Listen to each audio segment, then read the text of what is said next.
میر تقی میر کا کلام۔ میر تقی میر کی ایک خوبصورت غزل پیش کرنے کی جسارت کر رہا ہوں۔ فقیرانہ آئے صدا کر چلے، کافی مشہور غزل ہے اور آپ نے سنی بھی ہوگی، پڑھی بھی ہوگی، فلموں وغیرہ میں بھی استعمال ہوئی ہے کچھ۔ یہ میر تقی میر کی ایک نہایت مشہور اور دل گداز غزل ہے جو ان کے کلام کے میرا خیال ہے اس رنگ کی نمائندگی کرتی ہے جسے سوز و گداز اور عشقیہ اور فلسفہ فنا بھی کہیں کہیں کہہ سکتے ہیں آپ سے۔ میر کے بارے میں کہتے ہیں کہ بھئی وہ شاعر غم جاویداں ہیں، تو ان کی شاعری میں زندگی کی ناپائیداری اور عشق کی بے وفائی اور کچھ تقدیر کی کہیں کہیں پہ بے رحمی بھی اور انسان کی اپنی بے بسی بھی جا بجا نظر آتی ہے۔ اس غزل میں میر گویا اپنی پوری زندگی کا حساب پیش کر رہے ہیں کہ وہ دنیا میں آئے، کچھ آرزوئیں کی، کچھ وشز تھیں ان کی، پھر انہیں کچھ پرابلمز ہوئیں، دکھ اٹھائے، کچھ عشق میں زخم وخم کھائے اور آخرکار وہ پھر فنا کی راہ پہ چل دیے۔ تو اس شعر میں ذرا دیکھتے ہیں، غزل شعر بشعر اس غزل کی ذرا سا تشریح کرنے کی کوشش کرتے ہیں۔ غزل کا مطلب ہے کہ فقیرانہ آئے صدا کر چلے، کہ میاں خوش رہو ہم دعا کر چلے۔ اس میں مشکل الفاظ تو بہت زیادہ ہیں نہیں، لیکن بہرحال فقیرانہ درویشانہ کو کہتے ہیں، بے تکلفی، تھوڑا سا جسے آپ کہتے ہیں انفارمل وے میں فقیرانہ، درویشانہ زیادہ بہتر لگتا ہے اس کے لیے۔ صدا کرنا، آواز دینے، صدا آواز کو کہتے ہیں۔ میر کہتے ہیں کہ ہم دنیا میں آئے تو درویشوں کی طرح۔ درویش کیا ہوتے ہیں؟ مطلب ان کے پاس اپنا کچھ نہیں ہوتا۔ تو میر کہتے ہیں کہ ہم دنیا میں آئے تو درویشوں کی طرح، اور جاتے وقت بھی کسی سے امید یا دعویٰ جو ہے ہم نے رکھا نہیں، بس رخصتی کے وقت ایک صدا لگائی، دعا دی اور چپ چاپ چل دی۔ تو یہ مصرع دراصل پہلا جو مصرع ہے کہ فقیرانہ آئے صدا کر چلے، یہ میر یہاں پہ میر کی درویشانہ زندگی اور انکسار کو ظاہر کرتا ہے مصرع سے۔ یہاں میر عاجزی کے حوالے سے بیان کرتے ہیں کہ میں بے پرواہ انداز میں تیرے دروازے پر آیا اور آواز دے کر چلا گیا۔ یہاں اصل میں میر نے خود کو ایک فقیر کے روپ میں پیش کیا، جو محبوب کے در پر آتا ہے اور کوئی اسے بھیک دے یا نہ دے، رسپانس دے یا نہ دے، وہ آواز دے کر اور اینڈ میں دعائیں دیتا ہوا چلا جاتا ہے۔ تو یہاں بھیک سے مراد دیدار بھی ہو سکتا ہے اگر اس شعر کو عشقیہ پہلو میں دیکھا جائے، تو فقیرانہ انداز سے مراد عاجزی اور انکساری بھی ہو سکتا ہے۔ تو میر نے محبوب کی خوشی کو یہاں میرے خیال میں اپنی خوشی قرار دیا ہے اور اس کے لیے دعا کر کے اپنی محبت کا اظہار کیا۔ دراصل اس شعر میں یہ فرما رہے ہیں کہ ہم فقیرانہ آئے، یعنی بغیر کسی مطلب کے آئے، صدا دی اور آخر میں ہمیں رسپانس ملا یا نہیں ملا، واپسی میں دعا دے کے چل دیے۔ تو یہاں بہت زبردست قسم کی انکساری سے کام لے رہے ہیں، اور ایکچولی یہ شعر محبت اور فنا کے جذبے کو ظاہر کرتا ہے، جہاں شاعر اپنے محبوب کے لیے دعا کرتا ہے اور خود کو اس کی خوشی پہ قربان کر دیتا ہے۔ اگلا شعر دیکھتے ہیں۔ جو تجھ بن نہ جینے کو کہتے تھے ہم، سو اس عہد کو اب وفا کر چلیں۔ عہد تو وعدے کو کہتے ہیں۔ اب اس شعر میں میر فرما رہے ہیں، اصل میں میر نے کیا کیا ہے؟ میر نے عشق میں صداقت، سچائی یعنی اور وفاداری کو اپنی موت سے جوڑ دیا۔ محبوب سے مخاطب ہوتے ہوئے فرماتے ہیں کہ ہم نے کہا تھا تیرے بغیر جینا ممکن نہیں ہے، آج وہ وعدہ ہم سچ کر دکھا رہے ہیں اور دنیا چھوڑ کے جا رہے ہیں کہ تیرے بغیر جینا ممکن نہیں تھا، اسی لیے ہم مر گئے۔ ہم نے وعدہ کیا تھا کہ تیرے بغیر زندہ نہیں رہیں گے، تو دیکھ لے ہم نے اپنا وعدہ پورا کیا، اور کیونکہ تو نہیں ملا اس لیے دنیا کو چھوڑ کے جا رہے ہیں۔ ایٹ دا اینڈ وہ فرما رہے ہیں کہ اپنے محبوب سے کہہ رہے ہیں کہ تیرے بغیر یہ دنیا تو ہمارے لیے ایک بیاباں سے زیادہ کچھ نہیں رہی۔ ہر لمحہ، ہر سانس تیری یادوں میں گزرتا ہے، اور تیری غیر موجودگی نے ہمارے دل کو ایسا زخمی کر دیا کہ اب ہمارے لیے اس دنیا میں رہنا ممکن ہی نہیں رہا۔ ہم نے تیرے ساتھ ایک عہد کیا تھا اور آج اس عہد کو نبھا کے دکھا رہے ہیں کہ تیرے بغیر یہ زندگی بے معنی ہے، اس لیے ہم اسے چھوڑ رہے ہیں۔ جو تجھ بن نہ جینے کو کہتے تھے ہم، سو اس عہد کو اب وفا کر چلے۔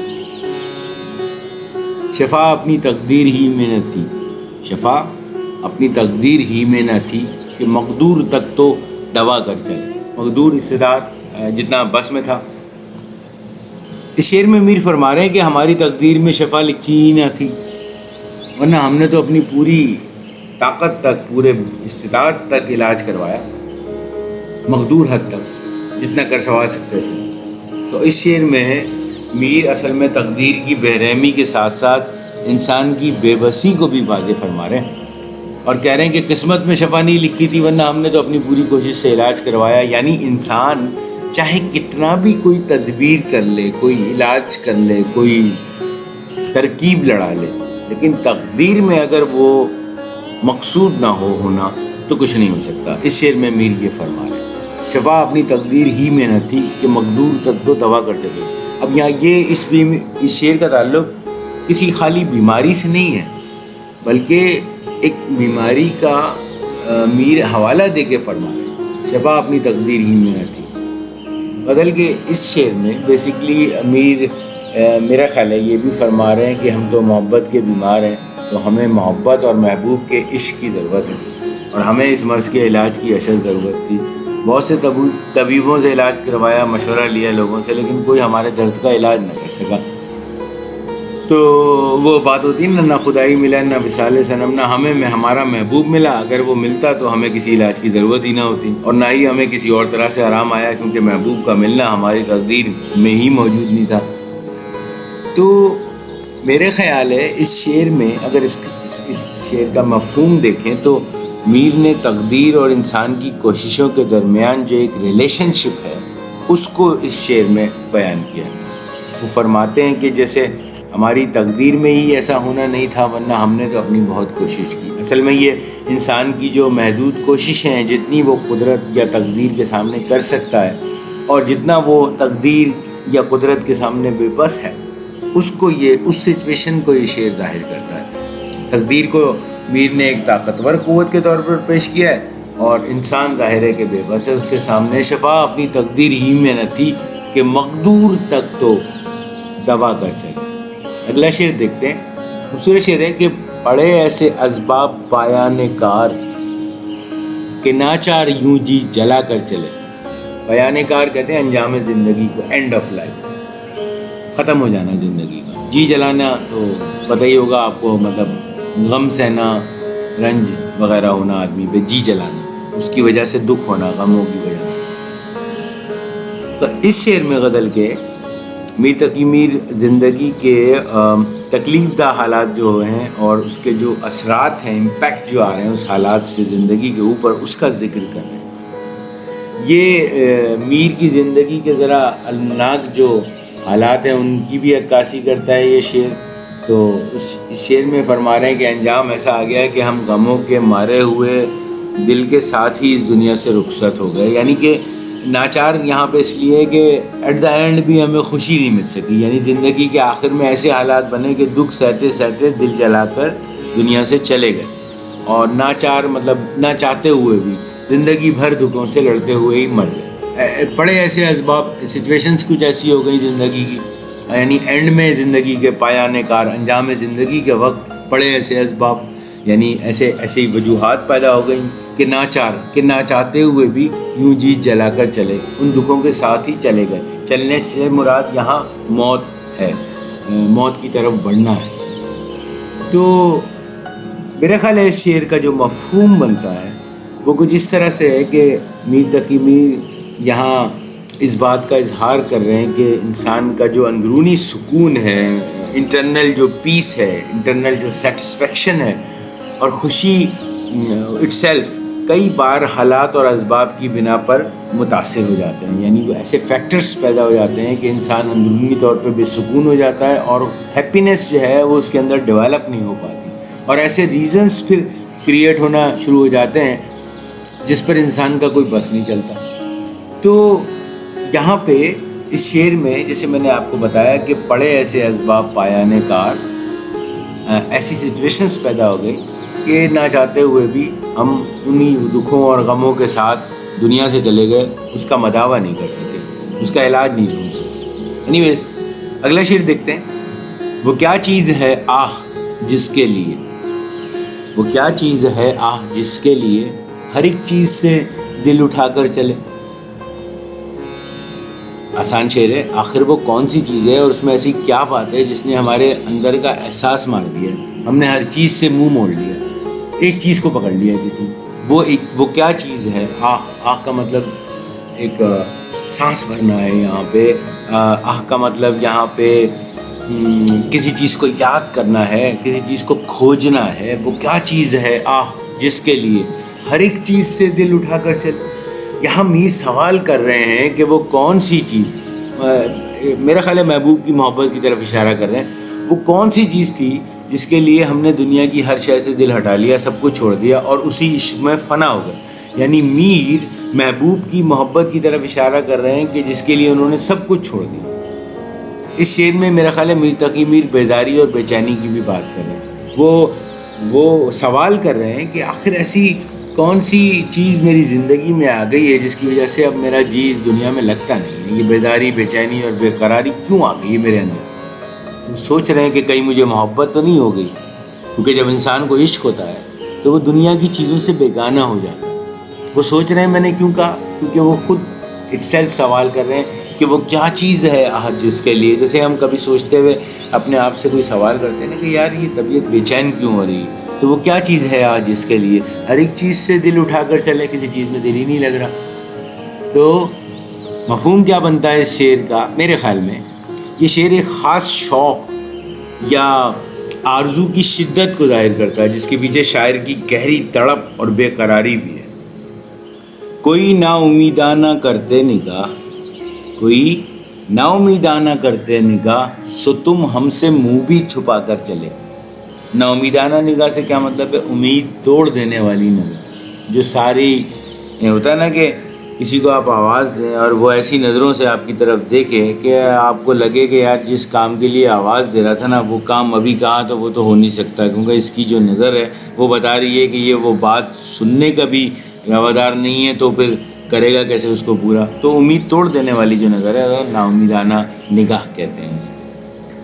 یہ خواہش اور آرزو کی جانب بھی اشارہ ہے کہ بھائی امید بھری نہ صحیح لیکن نا امیدانہ ہی صحیح, مگر ایک نظر تو ڈالتے ہیں. سونے پہ سہاگا یہ کہ منہ پہ نقاب بھی ڈال لیا, یعنی منہ بھی چھپا لیا اور دیدار سے بھی محروم کر دیا. تو اس شعر میں میر تقی میر محبوب کے دیدار اور نا امیدی کی بات کرتے ہیں. ظاہر ہے کہ ہر عاشق کی طرح وہ بھی اپنے محبوب کو دیکھنے کی خواہش رکھتے ہیں, دیکھنا چاہتے ہیں, لیکن بدقسمتی سے ایسا ہو نہیں پا رہا, تو وہ ذرا نا امید ہو گئے اور مایوسی کی حالت میں اپنے محبوب کو تلاش بھی کر رہے ہیں اور اس کا شکوہ بھی کر رہے ہیں. ایک مزیدار بات ہے اس شعر میں, کوئی نا امیدانہ کرتے نگاہ, سو تم ہم سے منہ بھی چھپا کر چلے, کہ اس شعر میں میر تقی میر محبوب کے ستم ظریف ہونے کی طرف بھی اشارہ کر رہے ہیں. جو جانتا ہے کہ میرا عاشق مجھے تلاش کر رہا ہے, اور جب وہ اپنے عاشق کے پاس سے گزرتا ہے تو اپنا منہ چھپا کے گزرتا ہے کہ کہیں عاشق اپنے محبوب کو دیکھ نہ لے. اگلا شعر دیکھتے ہیں. مشہور زمانہ شعر ہے کہ بہت آرزو تھی گلی کی تیری, سو یہاں سے لہو میں نہا کر چلے. یہاں سے شاعر کہتا ہے کہ بڑی خواہش تھی تیرے کوچے کو دیکھنے کی, تیری گلی کو دیکھنے کی, یعنی تجھے دیکھنے کی بیسکلی. اور ہمیں معلوم یہ بھی تھا کہ بھائی وہاں بھی رسوائی ہی ہوگی, کیونکہ ظاہر ہے آخر میں جو ہے وہ جان دے کر ہی اس مصیبت سے چھٹکارا ملے گا. کیونکہ یہ جو چلے کا صیغہ استعمال کیا ہے میر نے اس پوری غزل میں, اس سے مراد آخرت کی طرف ہی چلنا ہے. تو جب ہم اپنے گھر سے نکلے تو لہو میں نہا کر چلنے سے کیا مراد ہے؟ اپنی موت کا سامان ساتھ لے کر نکلنا. اس کا سیدھا سا مطلب ہے کہ محبوب کی گلی میں رسوائی ہونا عاشق کے لیے مر جانے کے مترادف ہے. لہٰذا ہم گھر سے ہی دکھ ساتھ لے کر نکلے, یعنی موت کا سامان بھی ساتھ لے کر نکلے. غالب کا ایک خوبصورت شعر مجھے اس موقع پہ یاد آ رہا ہے کہ آج وہاں تیغ و کفن باندھے ہوئے جاتا ہوں میں, عذر میرے قتل کرنے کو وہ اب لائیں گے کیا. تو یہ بہت وہی اسی طرح کا شعر ہے کہ گھر سے ہی موت کا سامان ساتھ لے کے چلے. کچھ لوگوں کے نزدیک اس شعر کا مطلب ایسے بھی بنتا ہے کہ میر نے کہا ہے کہ میرے دل میں شدید خواہش تھی کہ میں محبوب کا دیدار کروں, اور اس عمل کے لیے میں محبوب کی گلی میں چلا گیا, لیکن میرے محبوب کو میرا یہ انداز پسند نہیں آیا اور اس نے مجھے یہاں سے زبردستی اٹھوانے کی کوشش کی. بہرحال یہ تو طے ہے کہ میر تقی میر اس شعر میں زندگی کی سختیوں اور دکھوں کا ذکر فرما رہے ہیں. وہ فرما رہے ہیں کہ ہمیں جہاں جانے کی بہت ایک اور بڑی مزیدار پہلو کی طرف بھی یہ شعر اشارہ کرتا ہے کہ جب آپ بہت دل سے کسی چیز کی آرزو کرتے ہوں تو آپ اس کی تیاری کر کے آپ نکلتے ہیں. یہ نہیں ہو سکتا کہ آپ آرزو تو آپ کو بہت ہے، مثال کے طور پہ کہ کسی شخص کو بہت آرزو ہے اپنا گھر بنانے کی، لیکن اس کی کوئی تیاری نہیں کر رہا وہ. تو اسی پرسپیکٹو میں یہ شعر لیا جا سکتا ہے کہ اگر آپ کو کسی چیز کی طرف جانا ہے، میر اس کی طرف اشارہ کر رہے ہیں، تو یہاں سے لہو میں نہا کر چلے، یہیں سے اس کی تیاری کر کے جانا بہت ضروری ہے. آخرت کی طرف بھی اس شعر کو معنوں میں لیا جا سکتا ہے. اینی ویز اگلا شعر دیکھتے ہیں. دکھائی دیے یوں کہ بے خود کیا، دکھائی دیے یوں کہ بے خود کیا، ہمیں آپ سے بھی جدا کر چلے. یہ کیا وہ والا کیا نہیں ہے، یہ کیا ہے، ہمیں آپ سے بھی جدا کر چلے. محبوب کا جلوہ ایسا نظر آیا کہ ہم خود ہی سے بیگانہ ہو گئے، اور اسی جلوے نے ہمیں اپنے آپ سے بھی جدا کر دیا، ہمیں اپنے آپ سے بھی الگ کر دیا. اس شعر میں میر نے میرے خیال میں تو بڑی خوبصورتی سے تصوف کو سمو دیا.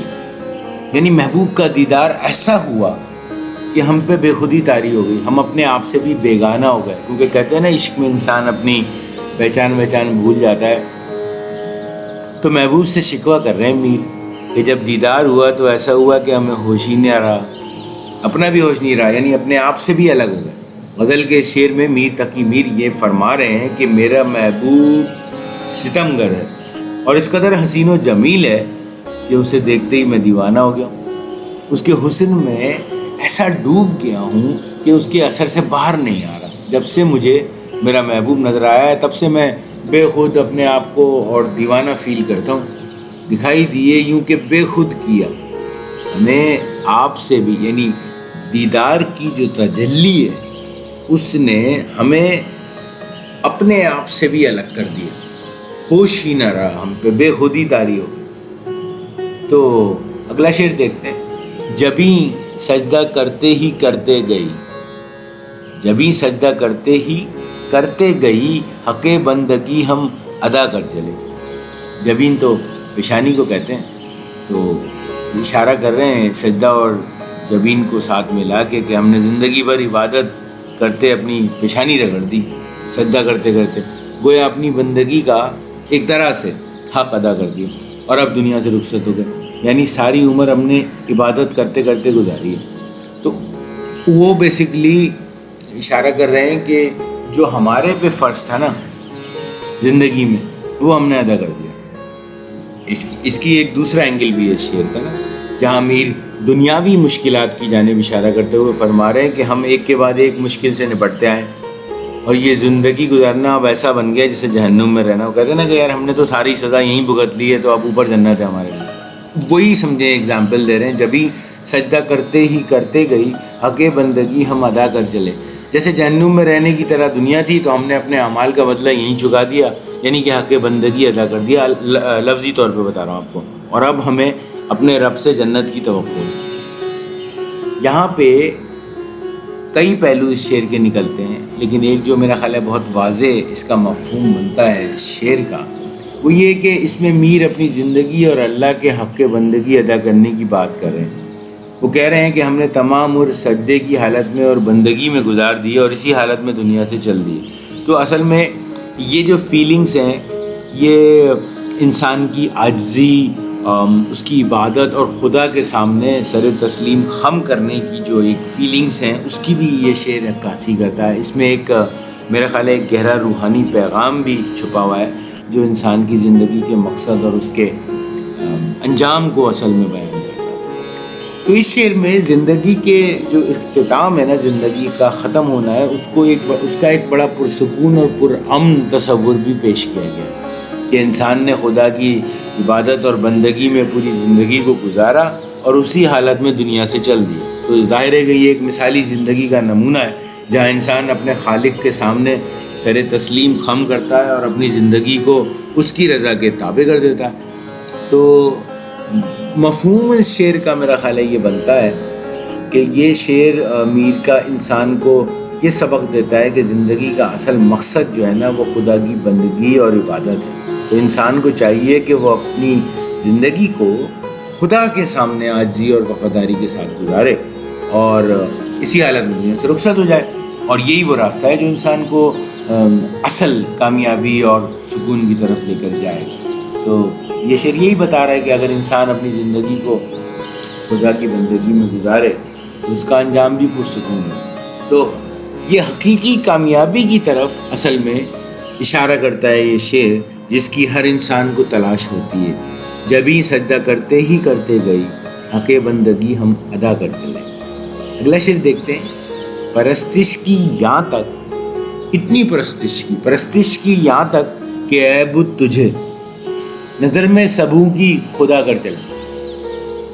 یہ بڑی مزے کی بات ہے. یہاں پہ یہ بہت خوبصورت شعر ہے. محبوب سے فرما رہے ہیں میر کہ ہم نے تیری پرستش اس حد تک کی کہ دنیا کی نگاہ میں تجھے خدا بنا ڈالا. ریپیٹیشن کا جو فلسفہ ہے کہ بار بار ایک چیز کسی کے سامنے پیش کی جائے، بار اتنی بار کہ اس پہ، جیسے کہتے ہیں نا کہ جھوٹ بھی اگر بہت بار پیش کیا جائے تو اس پہ سچ کا گمان ہونے لگتا ہے. تو ہم نے تیری پرستش، تیری عبادت اس حد تک، محبوب کی طرف اشارہ فرما رہے ہیں کہ دنیا کی نگاہ میں تجھے خدا بنا ڈالا. یہ عشق کی ایک کیفیت ہے نا جسے صوفیانہ عشق سے بھی جوڑا جا سکتا ہے. یعنی اتنا تجھے چاہا کہ لوگ سمجھے کہ تو ہی خدا ہے، یعنی تیرے لیے تن من دھن سب کچھ تیاگ دیا.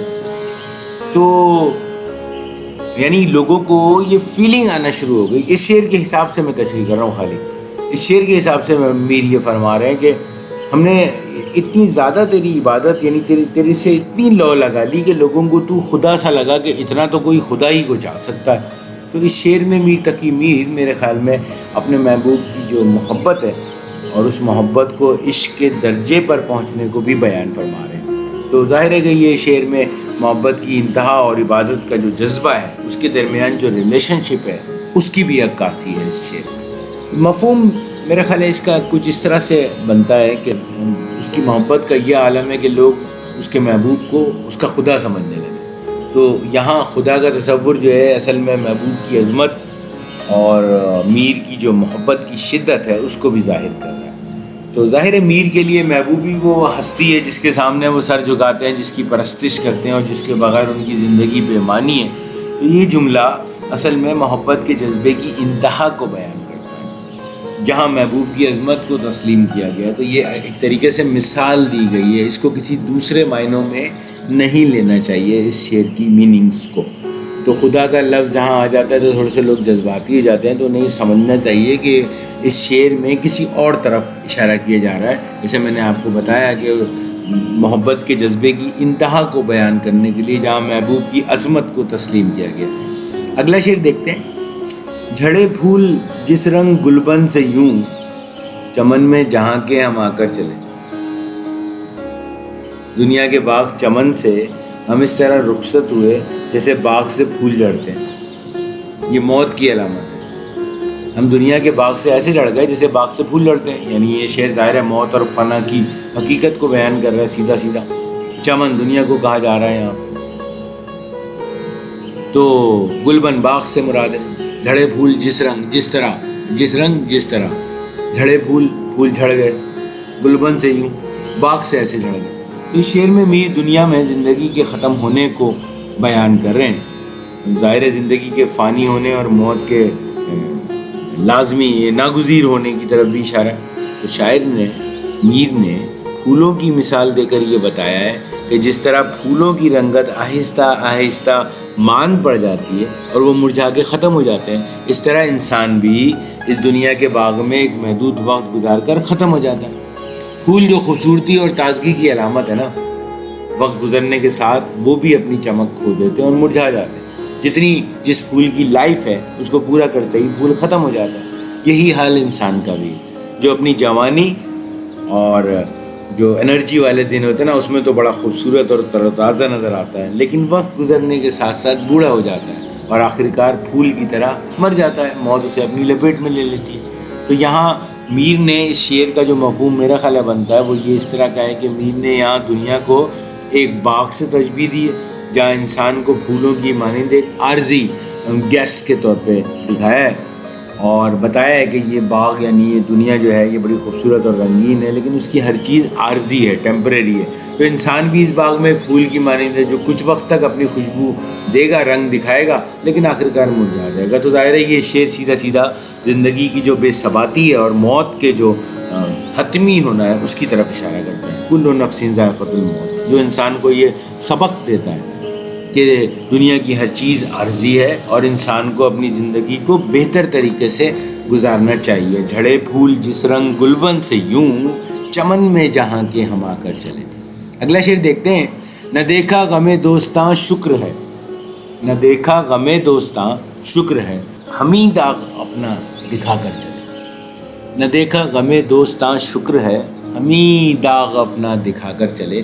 بھی فرماتے ہیں کہ ہمیں دوستوں کا غم دیکھنا نصیب نہیں ہوا. شکر ہے بھائی، صرف اپنا داغ جگر دیکھ کر ہی رخصت ہو گئے. شکر ہے کہ دوسروں کے دکھ دیکھنے سے پہلے ہی اپنے غم ہم سہ کر چلے گئے. میر اصل میں یہاں پہ اپنے دکھ کو ہی کافی سمجھ رہے ہیں. اس شعر کا ایک پہلو یہ بھی بنتا ہے کہ میر دنیا سے رخصت ہونے کا ذکر اور دوستوں کی جدائی کا جو صدمہ ہے نا اس کو برداشت کرنے کی بھی بات کر رہے ہیں. وہ کہہ رہے ہیں کہ میرا یہاں دکھوں اور زندگی کے تجربات جو گزرے ہیں جو بھی مجھ پہ، تو اس بات پہ شکر گزار ہیں کہ اسے اپنے دوستوں کے دکھوں کو برداشت نہیں کرنا پڑا، بلکہ وہ خود ہی پہلے رخصت ہو گئے تو بچ گئے. یہ بیوی کہتے ہیں نا کہ بھئی اگر بیوی سوچتی ہے، آپس میں محبت ہوتی ہے، تو بیوی یہ سوچتی ہے کہ میاں کو مجھ سے پہلے نہ مرنا پڑے تاکہ مجھے وہ غم نہ سہنا پڑے جو ان کی جدائی کا ہو. تو اس لیے اس بات کی طرف اشارہ کر رہے ہیں، شکر ادا کر رہے ہیں. تو اصل میں میر نے اس شعر میں ایک بڑا گہرا فلسفہ بیان کیا ہے جو انسان کو زندگی کے دکھوں اور موت کے بارے میں سوچنے پر مجبور کرتا ہے. ذرا غور کیجیے گا کہ بہت خوبصورت شعر ہے. نہ دیکھا غم دوستاں شکر ہے، ہمیں داغ اپنا دکھا کر چلے. اور اگلا شعر دیکھتے ہیں. گئی عمر دربند فکر غزل، پوری زندگی غزل کہنے میں گزر گئی، سو اس فن کو ایسا بڑھا کر چلے. یعنی میر فرما رہے ہیں کہ شاعری کرنے کا جو شوق ہے وہ ہمارے گلے کا ہمیشہ سے ہار بنا ہوا ہے، اور یہ شکر ہے کہ ہم نے اس فن کو اس بلندی تک پہنچایا. اپنی شاعری کو اصل میں شاعری کی تعریف کر رہے ہیں، اپنی فخر سے کہہ رہے ہیں کہ ہماری زندگی کا ایک ہی کارنامہ ہے کہ ہم نے اردو غزل کو عروج دیا. تو اس شعر میں بہت واضح طور پہ میر تقی میر اپنی زندگی اور فن غزل گوئی جو ہے اس کا تذکرہ کر رہے ہیں. اس شعر کے مطابق زندگی کا ہر مقصد ہر انسان کے لیے ڈیفرنٹ ہے. گئی عمر دربند فکر غزل، سو اس فن کو ایسا بڑھا کر چلے.